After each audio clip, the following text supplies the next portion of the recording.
So did you feel the warmth in the room today at the luncheon downstairs? Yeah, it's a very warm event. I think everybody is just celebrating everybody else. So it was very good. It was very nice. So I wanted to go back in time a little bit. Your trajectory as a director interests me because you've had ups and downs and you've navigated the studio system. Now this movie ended up being a big studio investment and a big movie, but you've done others like Great Expectations that were less... That tank, yeah. But what was it about working on that movie that made you uncomfortable? Well, it's the only person to blame is myself, and at the same time not, because as bad as it was, it's been the best and the biggest learning experience in my life. In others, failure is sometimes good, although it was a perfectly lovely movie. I have my issues with it, but first of all has to do that I passed like 5 times on the material. And I allow myself to be talking to it. And I think because of the wrong reasons.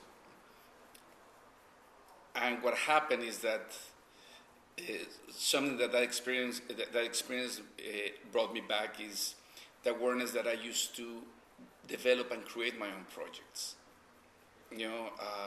Is that experience made me realize that I was becoming a Hollywood reader. Being dependent on material, and that's the thing. I'm not against. I'm very happy to do. If I find a screenplay that is already done, what the better. If I happen to connect with it, but I was not even trying to develop my own stuff. I was just reading, and I think that's something that was fundamental. Another thing is trusting my first instinct. Chivo, every day that we're shooting, kept on saying, "Next time, please trust your first instinct." And that's something that is invaluable. And I learned so much from that. And the other stuff, it was just part of my process of learning processes. At that point, I think I was not clear about cinema as I was confused between style and language. Explain. Well, one thing is language. I think that cinema has its own set of its own grammar, if you might. And when you're talking style, sometimes style can be just an ornament over the language. And sometimes you confuse one with the other. And what I started to be way more aware is about trying to understand cinema as a language and trying to find the cinematic way, the way of conveying the themes and the emotional journey of a film through a cinematic experience, to a cinematic language, not necessarily through style or aesthetics. Sometimes I distrust now aesthetics. Interesting. So you went back to your own country to rediscover yourself. Totally. Yep. And it worked out. Well, with Chivo, what we did in that one is that we... You mean Y Tu Mama? In Y Tu Mama también, what we did is we and it was a conscious choice and a conscious search. Let's do the film that we would have done before we went to film school, when there were no rules. We didn't know about rules. We didn't know about the way of doing things. But at the same time, let's do a film in which character and environment, they have the same weight. So one thing informs the other or clashes with the other. And let's do that in real time. And that was the point of departure for the one-shot deals. Right. We have done them before, just instinctively in many cases. But I have to say that in many cases, I think it was more a stylistic thing. Here starts to be a reason, there was a reason why. So that confirmed your instincts, that what you would do going forward. And have you been able to chart your own course since then? I want to believe that I have. I think I've been way more in control of what I want to do.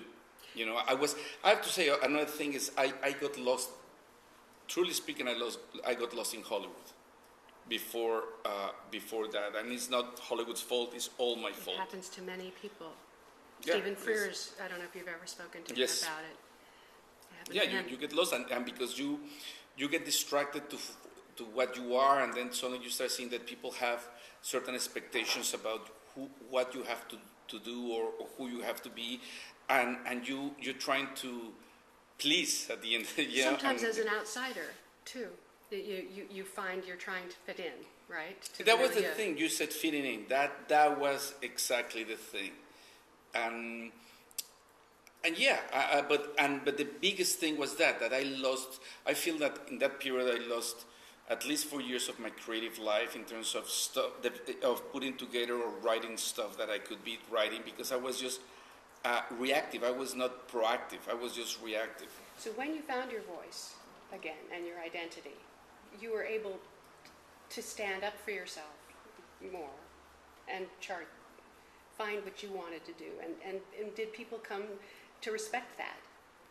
Well, it's the thing. When I remember when I was doing, I was developing something else, a studio film, and then I went to Mexico to do Y Tu Mamá También. And when I was scouting a few weeks to shooting, I got a call, says, there's a green light for that film. We have a movie star. And I said, yes, but I'm scouting this film. He says, how much is that movie cost? It's a couple of million. He says, okay, we put a couple of million, put it on hold, do this film, and then you go back to do it. Wow. And I says, no, I can't. And then it was this whole thing, well, it's a Mexican movie in Spanish, nobody's going to see it. And you know what? At the end of the day, that movie was a big flop. But the movie I didn't do, they did it, and it was a big flop. And Y Tu Mamá También ended up being a film that was seen around, you know. But more important for me is a movie in which I learn. You know, I really believe that the reason why you make a film is what you learn for the next one. And speaking of one takes, you did one of the most extraordinary ones in Children of Men. And I've always loved the story. Is it true that very last shot that you did was the only shot you could have done? And I mean, that was it. That was the end of it, right? If you didn't get it, then you were done. And we got it just as the sun was setting in the last day that we have the location. After, we set it up for many days, but we didn't roll cameras until the last couple of days. The afternoon of the day before the last day. And, you know, the first 2 days that you're not shooting and you're just prepping, you have the first visit from the studio. And then you keep on prepping, and then you get another visit from somebody higher up in the ranks. And everything is, how you doing? You need some help? Maybe we can bring some cameras, start shooting some second units. You tell us what you need. Well, I think we should start shooting some inserts. And says, no inserts in this one. And it was like that. It was, and the take happened. Basically, we had only 3 shots for the take, because every time that we. How long was the shot?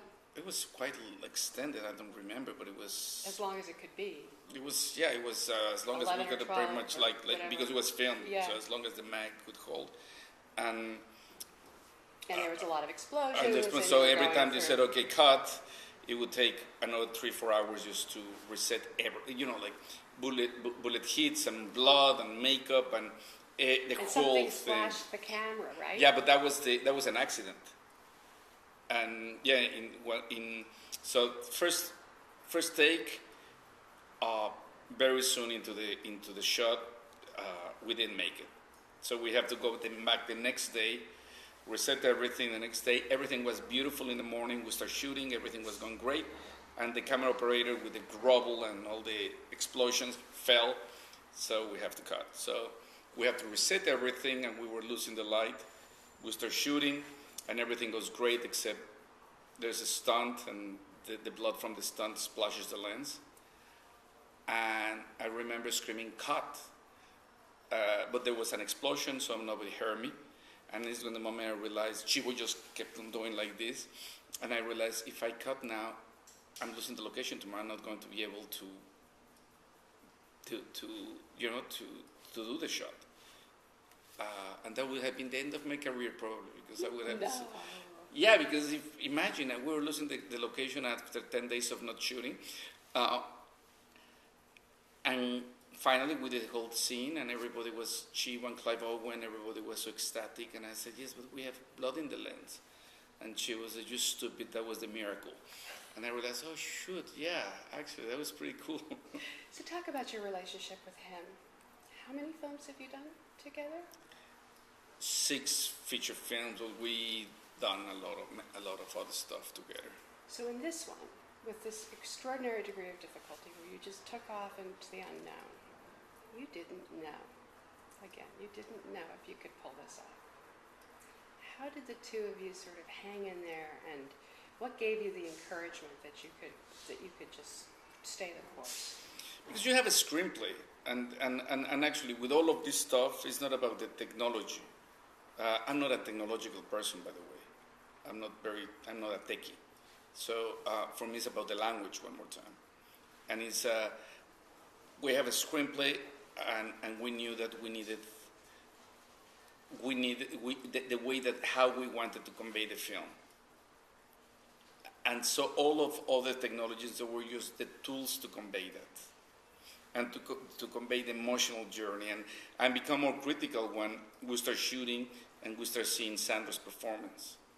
Because then the pressure was, how can we honor, we need to, whatever we do now, it has to be at that standard. We have to be able to, we cannot be distracting around that performance of Sandra. Because that's the core, what we're doing that is just, I think that at the end is about theme and emotion. And the other thing you did was to sort of mix it up a little bit this time, so that you weren't working with all the same people, a young composer, a young editor, right? Or a new editor. I tend to do that Why most of the time. is that good? On a very basic level is that people gave me breaks, and I believe in giving breaks to talented people. That just a point of in this film. What is great of Gravity is that is the first time that they're experienced people, but working in other categories. Like Andy Nicholson is his first film as a production designer. He was an art director. Or Mark Sanger, he was an assistant editor, and now it's his first film as an editor. Steve Price as a composer, or even Tim Weber has long experience as a visual effects wizard, but he has never visual effects supervised a whole film. So this was his first film, with that position. So. Yeah, there were a bunch of people that were first-timers. I guess what strikes me is that is there some kind of bonus to that young energy? It's totally. I mean, it's... Even your son? Jonas, I mean, he's strictly speaking, he had written and directed another film, but it was like his first Hollywood film. And yeah, it's just, you just take advantage of the fearlessness that comes with that. And the desire to and prove the yourself. desire to themselves. Yes. Not me, but themselves. Exactly. They it's as if it's all this talent that is just latent and boiling up, ready and then to burst out. Ready to burst out, and you just take advantage of that moment.